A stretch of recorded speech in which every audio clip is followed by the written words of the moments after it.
අද අපි කතා කරන්න යන්නේ ඔබවම බලපෑමට පත් කරන හැමෝටම හුරු හැබැයි බොහෝ දෙනෙක් හොඳට තේරුම් නොගත්ත දෙයක් ගැනයි. ඒ තමයි ආතතිය. ඔයා දැනටමත් ඒක අත්විඳිනවා වෙන්න පුළුවන්. නැත්නම් සමහර විට ජීවිතේ ඉදිරි දිනකදී ඔබට ඒ සඳහා මුහුණ දීමට සිදු වෙන්න පුළුවන්.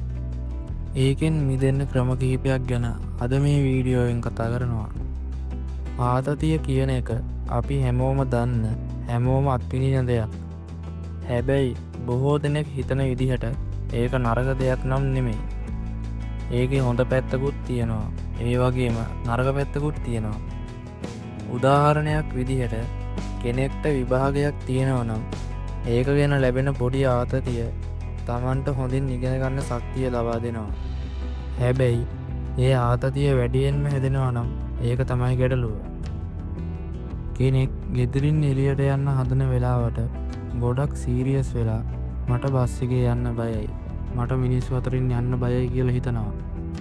හැබැයි ඒ හැඟීම දවස පුරා දැනෙනවා නම් ඒ තමයි ආතතිය. කෙටියෙන්ම කියනවා නම් ආතතිය කියන්නේ අපිට ලැබෙන විශේෂිත හැඟීමක් නෙමෙයි. ඒක තමයි අපිට උවමනා නැති සිදුවීමකට හෝ අපිට අභියෝගයක් වෙන දෙයකට අපේ මනස සහ ශරීරය ප්‍රතිචාර දක්වන හැටි. කෙනෙකුට ආතතිය තියෙනවා නම් ඒක ඔහුගේ හිතේ හැසිරීමේ සමගතාවලටයි ඒ වගේම එදිනෙදා කටයුතු වලටයි ගොඩක් බලපානවා. ආතතිය තියෙන කෙනෙක් සමහර විට මිතුරන්ගෙන් දුරස් වෙලා ඉන්නේ. හරියට කතා කරන්නේ නැහැ. ගොඩක් එක තැනකට වෙලා ඉන්නවා. උදේට ඇහැරෙන්නේ දුක් වෙලා. වැඩිය hina වෙන්න කතා කරන්නෙත් නැහැ. ඒ වගේම ඒ අයට පොඩි දෙයක්වත් වැඩිය පිළිගන්න බෑ. මේ වගේ ආතතියකින් දිගෙන් දිගටම පෙළුණොත් ඒ කෙනාට ගොඩක් ලෙඩ රෝග වලට මුහුණ දීමට සිදු වෙනවා. ඒ වගේම ආතතිය තියෙන මිනිස්සු කවදාවත් සංසුන් වීමට තරම් විශ්වාසයක් හෝ සංසුන්කමක් දැනගන්නේ නැහැ. ඒක තමයි සෑම දිනකම ජීවිතය වටා ගෙවෙන නොනවතින ගැටලුවක් වෙන්නේ. කාට හරි හිතන්න පුළුවන් මට නම් ආතතියක් නැහැ කියලා. හැබැයි ඇත්තටම ආතතිය කියන එක එක එක විදිහට බලපානවා. පොඩියට හරි හැම දෙයකම හැම දිනකම තියෙනවා. මොකක් හරි වැඩක් ඉවර කරගන්න ඕනේ කියන අධික බලපෑම, ව්‍යාපාරේ ආදායම අඩුවීම, අසල මිතුරෙකුගේ නොලැබෙන සහයෝගය වගේ කුඩා දේවල් වෙන්න පුළුවන්.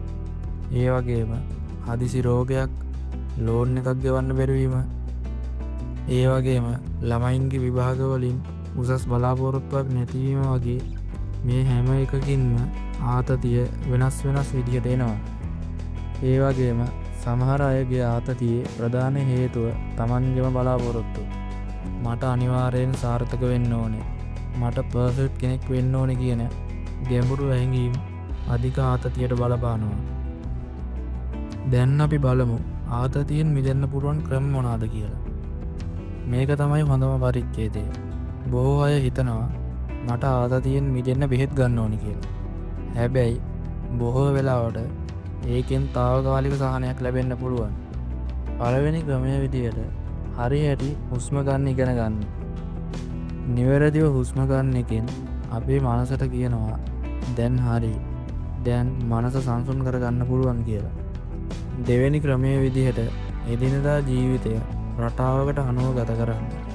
උදේට හැරෙන එක, කන එක, ඒ වගේම නිින්දට යන එක. මේ වගේ නිශ්චිත රූටින් එකක් හදාගත්තම ආතතිය අඩුවීමට ඒක ගොඩක් බලපානවා. තුන්වැනි ක්‍රමය විදිහට ඔයාගේ පරිසරය වෙනස් කරන්න. ඔයා ජොබ් එකකට යන්නේ බස් එකේ නම් ටික දවසකට බයිසිකලේ යන්න. නැත්නම් වෙනත් වාහනයක යන්න. ඔයාගේ අවට ඉන්න ඔයා ආශ්‍රය කරන මිනිසුන් ඍණාත්මක අදහස් තියන අය නම් ඒ අයගෙන් ඉවත් වෙන්න. අලුත් අවස්ථා හොයන්න. ඒ දේවල් වලින් පුළුවන් ඔයාගේ ආතතිය ගොඩක් දුරට අඩු කරගන්න. ආතතිය කියන්නේ ජීවිතයේ කොටසක්. ඒක නැති කරන්න බෑ. හැබැයි ඒක හොඳින් පාලනය කරන්න පුළුවන්. ඔයාගේ හිතට වඩා ඔයා ශක්තිමත් වෙන්න. ඔයාගේ දුකට වඩා ඔයා ශක්තිමත් වෙන්න. ඔයාට ආතතියට මුහුණ දී ජීවිතය ආයෙත් හදාගන්න පුළුවන්. ඔයා මේ කතාවෙන් ඔයාගේ ජීවිතයට වැදගත් දෙයක් එකතු කරගන්න ඇති කියලා අපි විශ්වාස කරනවා. සංසුන්ව හුස්මක් අරගෙන ආයෙත් ජීවිතය දිහා බලන්න. ඔයාට ඒක කරන්න පුළුවන්.